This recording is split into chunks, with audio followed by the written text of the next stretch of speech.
वफाकी हुकूमत के तहत चलने वाले इदारों में पेंशन 10% इजाफा मुतवक्का। अस्सलाम वालेकुम, मैं हूं Usman Hussain Siddiqui from Siddiqui law associate. आज हम डिस्कस करेंगे EOBI की पेंशन के मुतालिक, और इसमें एक आज हम अच्छी डेवलपमेंट आपको बताएंगे कि EOBI की पेंशन में 8,500 रुपये से इजाफ़ा करके 10,000 रुपये तक करने की तजवीज़ है, जो कि आइंदा माली साल 2022 और 2023 का वफाकी बजट आज जुम्मे को कौमी असम्बली में पेश किया जाएगा।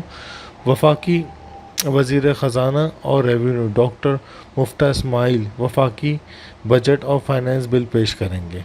इसकी मंजूरी कैबिनेट से दी जाएगी, और जो आपको पता है कि ये जो नई हुकूमत आई है, और इससे लोगों को बड़ी उम्मीद है कि EOBI का अच्छा खासा रेवेन्यू देगा। और इसके साथ ही एक और उम्मीद की जाती है कि जो इमरान खान की हुकूमत में एक तजवीज़ दी गई थी, जो बेनज़ीर इनकम सपोर्ट प्रोग्राम, जिसमें 16,000 रुपये तक मिलते हैं, 13 से 16,000 के दरमियान रकम मिलती है, तो वो इसको मर्ज करने की दी थी। लेकिन अभी तक इस पर कोई डेवलपमेंट तो नहीं हुई, लेकिन उम्मीद की जाती है कि बहुत ज़बरदस्त अच्छी तजवीज़ थी कि इसको ये मर्ज हो जाए।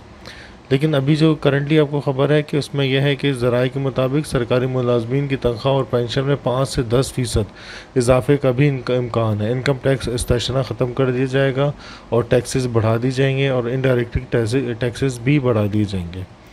और यही हम आप लोगों के लिए दुआ गो हैं, और बेहतर तरीका यही है कि कम से कम भी इसको 12,000 रुपये तक की करना चाहिए। एटलीस्ट 10,000 रुपये 8,500 रुपये से बढ़ाना ज़रूरी चाहिए।